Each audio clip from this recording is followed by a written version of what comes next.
Welcome to this podcast sponsored by the ILR School and the Center for Advanced Human Resource Studies at Cornell University.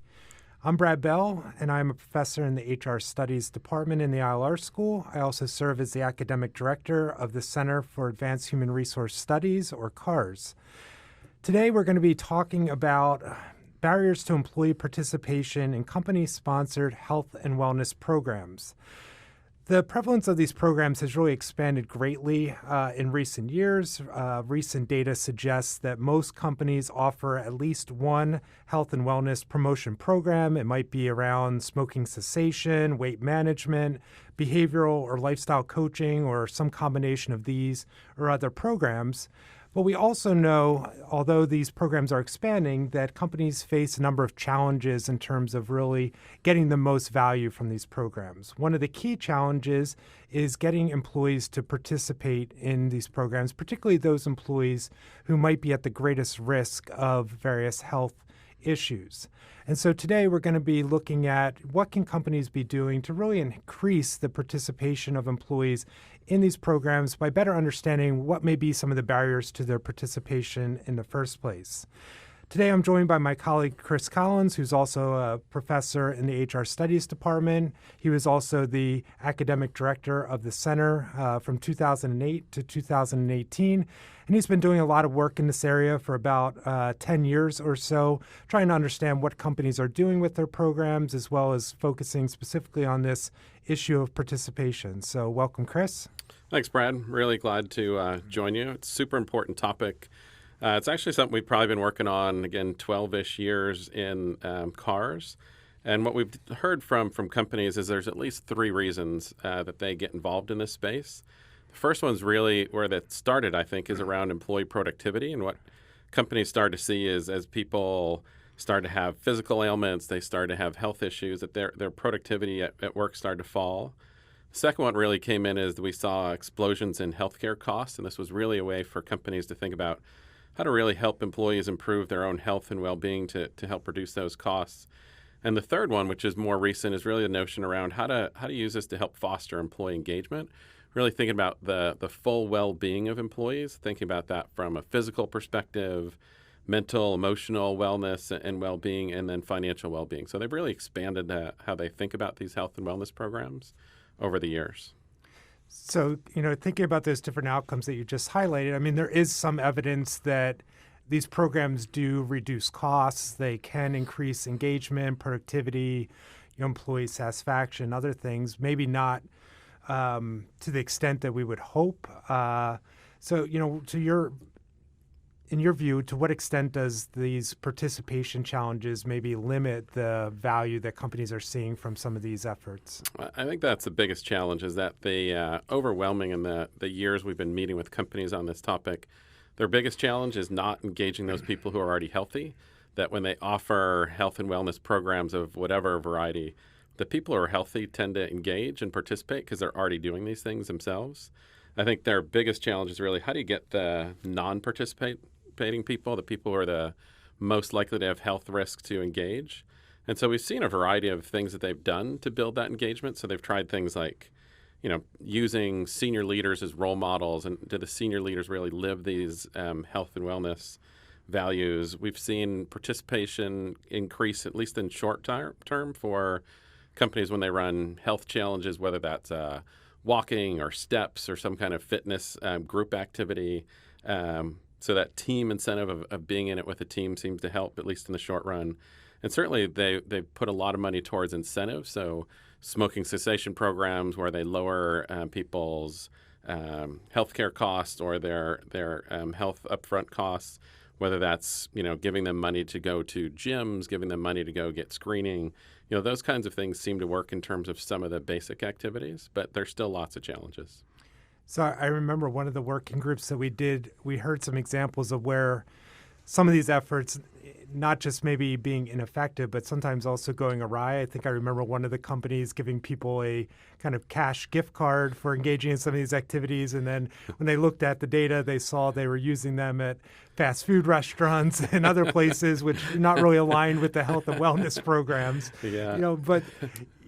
So I guess where do these efforts maybe fall short in terms of really motivating, particularly, as you said, those people that we need to try to get into these programs and could really benefit the most from them? Yeah, so I think there's, at least a couple different challenges. So one, I think is just convincing people that these things work and matter. So I do think there's a challenge that people, particularly those least healthy, really don't understand what the health consequences are. They may not understand what carrying extra weight or having some heart issues or high blood pressure could lead to more severe activities or more severe health outcomes. So really helping them see the long-term repercussions from this.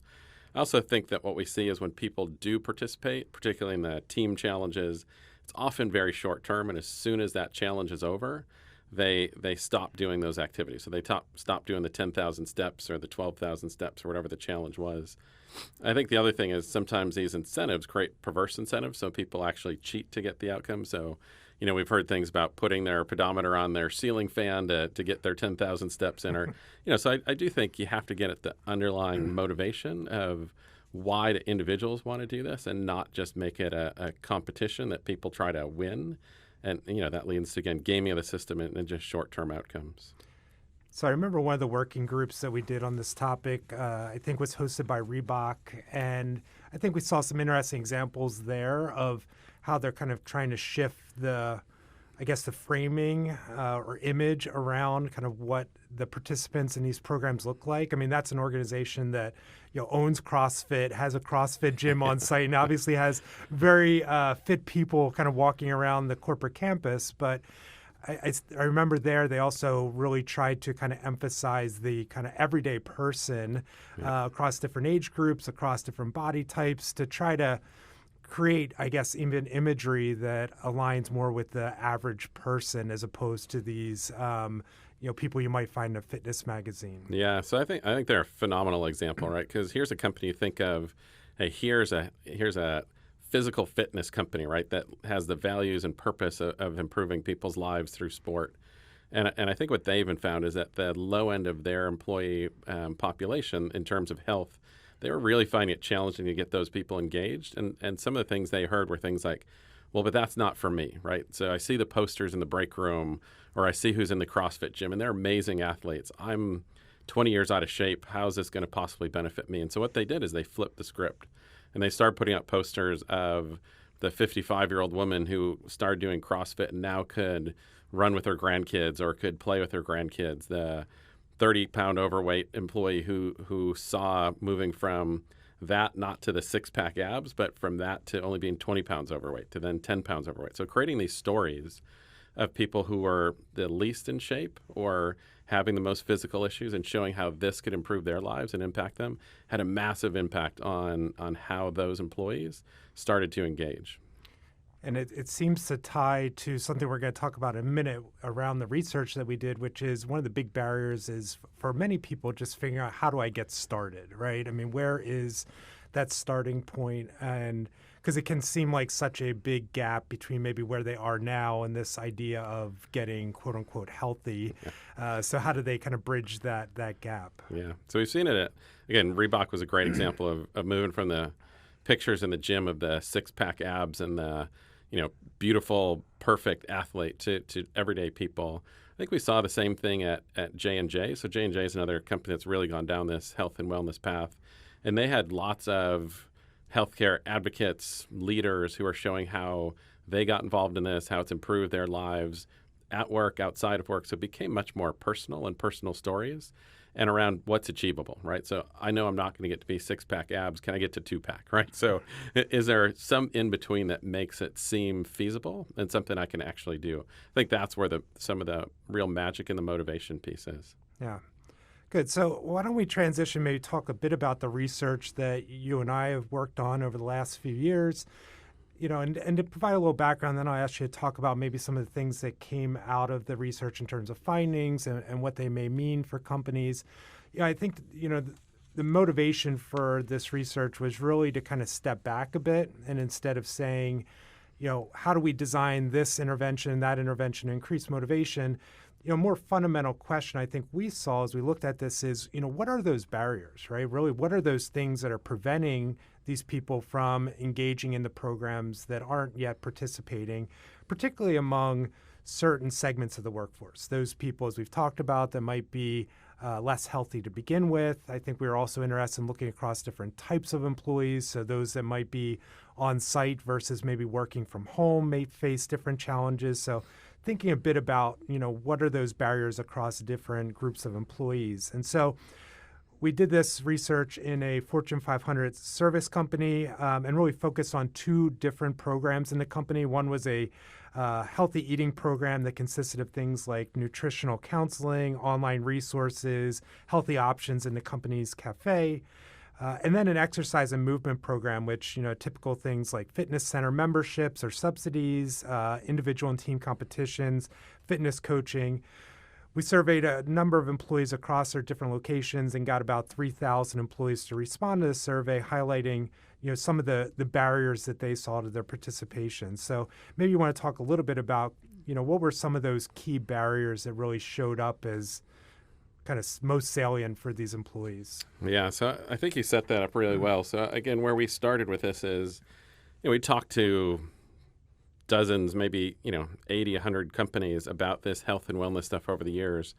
And constantly what we heard is they just don't get the uptake on participation, right? They launch a new communications campaign, some new program, and they just don't get the pickup. And what we're trying to understand is, well, why is that, right? There's got to be some underlying thing that prevents people from participating, because it seems like it should make sense to do so. And I think what we got to is the crux of why this is such a complex problem. It is that there's not one reason, right? So across the board, there's at least, a dozen reasons that came up, 6 that we saw in particular that were the most frequently cited why people don't participate. I think the first 2 of those really kind of play off each other. The first is that people saying, hey, look, I'm busy. I'm busy at work. I'm busy at home. I've got kids, or I've got adults that I'm taking care of, or I've got 2 jobs, or whatever it is. They're super busy. And doing these activities, whether that's cooking healthier, eating healthier, exercising more, take time, right? So the combination of those, I don't have the time to do it, and to do these things, it takes more of my time. So those 2 things seem to be huge barriers for people to overcome. The third one goes back to the example of Reebok, is for some people, it just seems overwhelming. Like, how do I go from the state I am in now, whether that's around my healthy eating or around exercising more or walking or fitness? It seems such a leap to get to healthy from where I am. So how do I even start? So that cognitive overwhelming nature of getting started was important. For some, it was more about cost, right? This particularly came up for the healthy eating, is that, well, healthy eating, that's got to be expensive, right? So really helping people understand potentially, right, how can you do this in a way that doesn't break the bank? And some just claimed that they didn't know about these programs. Like, despite all the types of communications done by the company, they just didn't know these programs existed. So somehow they're missing that link to know what's out there and what they can take advantage of. And the last one, again, which goes back to that idea of the challenges and why they might work in the short run, is often they cited they didn't have friends that were also doing these programs, so there's no one there to help motivate them, to get up with them, to start with them, or to just be there for support. So I think that was another big barrier around, do I have someone else that I'm going to do this with? And across that, if you say, how are companies going to tackle this? That's a lot to tackle, right? So it's not, here's the one size fits all. If you just solve this, everyone's going to start participating. This is a complex issue, why people don't get involved. And so, again, we looked at this across the 2 different types of programs. And, I think what we saw is that those sets of barriers that you just talked about were, consistent across both types, right? I mean, the order might have changed slightly, a little bit here and there, but those seem to be, and what that suggests, I think, is that these are fundamental barriers that probably, if we looked at other types of health and wellness programs, my guess is that those would be the same ones that would show up there as well. Yeah, I think that's true. And I think interesting what we found is that there is a difference in terms of folks who already self-rated themselves as healthier or more physically fit or having less health issues didn't see these as barriers to the same extent that people who are less fit did. So it's clear that those who are less fit see more barriers and see more challenges to getting started. than those who are already healthy. And that matches with what we talked about earlier, is that's the population that's hardest to engage. And it's not surprising because they don't just see these barriers more, they see more of these barriers, right? So it's more hurdles for them to overcome. Yeah, I think we also saw in terms of self-reported participation, again, consistent with other research, that the healthier people were already engaging in these programs to a much higher extent. So it suggests you have this kind of double whammy in the sense of, the less healthy people already not participating, and they see greater barriers to even starting to engage in these programs, let alone at a more frequent basis like the healthy people are. Yeah. I think the other challenge for companies, which we don't often talk about, is once they launch these programs and the healthy people start to participate, whether that's in the discount on their insurance or money off on gym memberships, you can't take that away either, because that's seen as a takeaway, right? You're now removing a benefit from me, and that can be disengaging. So I think companies have to be really careful when they think about launching new activities to make sure that if they're going to launch it, they know how it's going to impact at the bottom, the lower end of the distribution of whether that's physical, mental, financial well-being. They have to think about how it's going to impact there, or not start in the first place, right? Because those who are already engaging already take advantage, so you're just giving stuff away for free if not. So, right, that's a good point. So, I do want to touch on the comparison we looked at around remote workers, because I think we're seeing in many companies that's a growing segment of the workforce where you have people increasingly working at least part of their time from home. And so I think a challenge for companies is going to be to think about, how do I make these resources accessible to those people while they're, those days are working at home, or for some people that are working at home, full time, right? So they don't have access maybe to the healthy options in the company cafe, the on-site, gym, these other things that, the on-site employees do. And what we saw was these barriers were perceived as more significant for those people working remotely. And so, in your mind, what does that suggest that companies maybe need to think about around these kind of remote work populations? Yeah, I actually think that's the toughest challenge, because that remote work encapsulates the creation of many of these things, right? So if I'm working remotely from home, I probably don't have friends from work that I'm going to go do these things with, because by default, they're not at work with me in my house.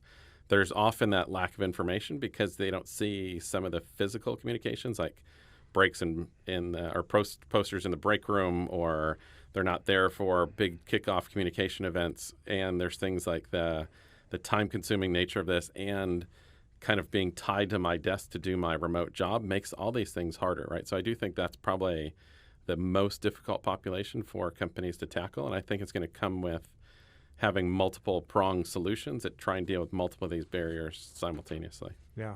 I think the informational piece you highlighted is interesting, because I remember in the survey we had a place where people could provide some open-ended, comments around these barriers. And I remember, among a lot of the remote employees, they would say, "You're asking me about a healthy eating, program. I didn't even know we had this," right? So I think just this issue of awareness that, the employees that are on site seeing this every day are naturally exposed to it. We may need to be more deliberate in really pushing this information out to these remote employees. Yeah, so I think it's the communication and the access, right? So how do I not know about the healthy eating program? Because I'm not going through the employee cafeteria or the employee cafe where we've put up signs about healthy eating, where we've got healthy options. All I have is my fridge, right? So whatever's in my fridge may constitute my healthy eating program. But I do think it's a huge challenge of making them feel part of this. And that's where I do think this overall engagement becomes really important, to think about how do they feel like they're part of the bigger company? How do they feel like these opportunities are accessible to them if they're based in the headquarter building, or they're based in a larger facility and they're working remotely? Those become big challenges to overcome. One of the interesting barriers that showed up, in our results, maybe not as high as some of these other ones, but still significant, was family support, or the lack thereof. And I remember in some of the companies we've talked to, specifically have targeted efforts at engaging family members, right, with informational campaigns or getting them involved maybe in these competitions and other things.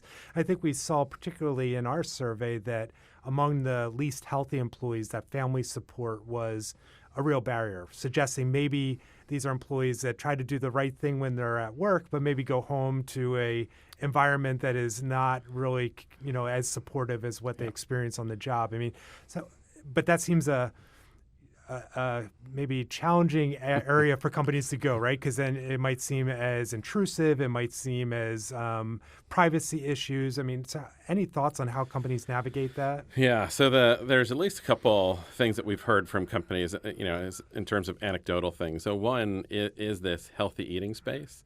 It becomes really hard when you've got healthy choices in the cafeteria, and then you go home and all your family cooks is fried food, right? So they started doing things like sending recipes home, sending ideas home around how to cook healthier, getting the kids to come in on weekends. So one of the companies had set up a time for them to come in and show the kids how to do healthy cooking and how to make salads, how to do more vegetable-based meals. And that actually had a turn, right? Because it's okay to potentially not tell your spouse, but when your kids are saying they want to eat healthier, they did feel like that was a big motivational push for them. And the same thing around the health tied to physical fitness and walking and steps and so on, is that they started to do more with families, right? Because they started to think the idea of if you can get the whole family to do it, whether that's walking after dinner or walking on the weekends together, right? That created, a bigger draw because people saw it wasn't just about them. It was about the impact on their children, right? So that had a massive impact for the particular companies that did that. But I do think they've struggled with this, right? Because that's not really their role to tell you what you and your family should be doing. So they did feel that there was a stretch there.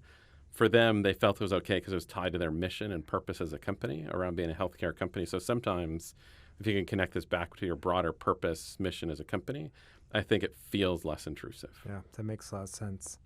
So, I mean, as we think about some of these barriers, whether it's, the demands in your life, time-consuming, cost, what can we maybe take from this for companies in terms of thinking about, how to focus these strategies to drive, up engagement? I mean, how do they maybe start tackling some of these barriers? Yeah, I mean, to me, I think it's still picking off more than one at a time. But to me, it always starts with how do you get those who are not engaged to feel like they can get started, right? And so that's where I think those examples from Reebok, some of the examples from J&J and others, really thinking about how do I create the image of how do you move from where you are now to take one step forward, right? So not have jump from where I am now to being the perfect athlete, but how do I slowly make progress? What does that look like? And are there other people like me that have done that? So do you have those advocates who've been through where you are? Do you have smaller groups that can do this? And I do think that then the friendship and team support. So how do you carry out that for longer periods of time and really build the team orientation? So you've got support people that can help encourage you, help support you while you're doing it. I think those are two big ones to start. And then how do you create time in the day? So I do think more and more companies are worried about employee stress and the mental well-being. So how do you create more pockets during the day where people can get out and go get some steps? Do you have that physical fitness facility on the campus where they can do this? Do you create a culture where leaders are demonstrating this and they're actually going to the gym during the day or they're taking time to go walk? I think all those things have to come together because I don't think there is one silver bullet that's going to fix it. I think you're going to have to do it in multiple ways. I think the biggest challenge, though, is we have to meet them where they're at, right? If we're not thinking about how they're fearing this or how they're afraid that they can't get there or can't do it, then there's no traction or movement to begin with. Yeah. I mean, that last point I think is interesting and a bit of a challenge for companies too, right? In the sense of, again, a lot of this to date has been, I think, a one-size-fits-all, right? We go out with an incentive strategy, we go out with a competition, everybody kind of gets the same thing. And I think what we saw in our results and what we're hearing from a lot of these companies is so much of this is personal, right? Yeah. It varies across the person, it varies across their family situation, it varies across where they are in their current, health status. And that's a challenge for companies to do this at scale, but also do it in a highly individualized way. I mean, so are there methodologies that companies can think about to try to get to that point? Yeah, so I think you hit a really important issue is that this is the tendency of HR, is particularly in larger organizations, is to create this one-size-fits-all communication approach, one-size-fits-all motivational approach, one-size-fits-all program that doesn't fit anybody, right? And so the challenge of that is they're really trying to do it at scale and at a scale where it's cost effective, right? So we don't have a huge budget in HR. We got to think about how to engage as many people as possible. And that's where I do think there are newer techniques, right? If you think about the role of design thinking in HR, really getting that voice of the customer, right? So you can use the voice of the customer of different persona groups. So how do we engage and keep engaged those are the most healthy or most in good physical or mental well-being? How do we think about engaging the folks in the middle who may do some of this but not all of it? And then are there different tactics to engage those who are least healthy or least engaged? And I think getting their perspective as the user of these programs, helping them think and helping us identify why don't they do it, some of the work we did, but then how to overcome those barriers. What would convince them to get involved? What kinds of programs would they try if they had access to them? How would they design that into their workday, right? Getting their voice in terms of how to do it, rather than us in HR sitting hoping that we're guessing the right things, but actually getting from the user their approach, their understanding, their ideas on how to fix these issues, I think would really help move this forward a lot faster. So I think the design thinking idea is really interesting and potentially really fruitful approach to this. Building on that, I mean, what about partnerships with HR? I mean, this seems like something that HR can't do alone, maybe partnering with communications and marketing group, others within the organization, maybe even real estate to think about kind of layout of the office to facilitate more kind of activity-based, work. What do you see as maybe those partnerships where HR can collaborate to drive some of this? Yeah, so I do think once you figure out what are the right solutions for these populations, it could be the infrastructure team, right? Whoever owns real estate. It could be the facilities team, right? Have they put in place better desks, walking workstations, sit-stand desks? Is there access to a gym on the property? Are there walking trails around the facility, right? So it's not just us, but it's also then using the communications team. How would we sell this program if that communications internal marketing team's really good at branding? How do we create brands around these programs that really catch people's attention? How do we get through the clutter of the other 900 emails in their inbox, or is this a mailing campaign that they throw away with the rest of the junk mail that comes to the house, right? So how do we cut through that clutter? So I do think there's partnerships across, whether that's internal comms, whether that's the marketing team, the facilities team, the real estate team, all these things I think have to come together. Mm-hmm. So maybe to tie this all up, before we wrap, particularly for maybe those listeners that are out there in an organization that might not be large, have tons of resources, but is really looking, and focused on the wellness of their employees. I mean, what would maybe be one or two kind of key takeaways or things for them to get started on this that you would highlight? I think the first one to me, the one I've seen to be the most successful, is having the internal advocates. So both the leaders who create the space for people to do this, and by space I mean give them, through demonstrating themselves, the permission to take the time to do these things. And I think the other, the living examples of people who've been where they are and have lost the weight, fought diabetes, handled their health issues, whether that's heart problems or, just creating the sense that this is not an insurmountable thing, and that there's benchmarks of how I can see how others got to where I am, and having them as support infrastructure. I think that's some of the biggest easy steps to have, because you already have those people. There's no cost involved in that. There's no money. That's just asking people to get involved. Yeah. Well, great. I think these are important insights that hopefully all of our listeners, regardless of the organizations they're in, will be able to take back and certainly push forward this important topic.